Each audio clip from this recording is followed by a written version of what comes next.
ఉండడా? తప్పకుండా ఉన్నాడు తండ్రి అన్నాడు. మరి స్వామివారు ఎక్కడున్నాడండి ఆ సమయంలో?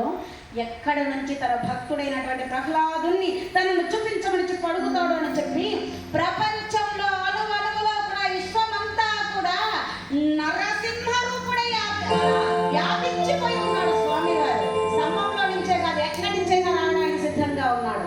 అటువంటి సమయంలో గదాదండాన్ని చేతులతో తీసుకున్నాడు హిరణ్యకశ్యపుడు. ముందు రాబోయేటటువంటి పరిణామాలు ఏమాత్రం ఆలోచించకుండా హరివచన సంరంభమైనటువంటి ఆ స్తంభాన్ని ఒక్క వేటి ఎప్పుడైతే వేశాడో ఆ స్తంభం పెద్ద పెద్ద పీటల వారి నరకే స్తంభము నరోడమే నారాయణు నగారునిగా నరకే స్తంభము నరోడమే నరణి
కనులు చీకట్లు కమ్మిపోయాయి.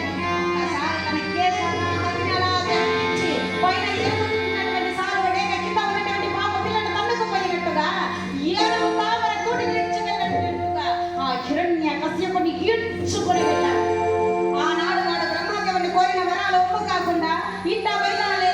కానీ గుమ్మం మధ్యలో రాత్రి పగలు గాని సంధ్యా సమయంలో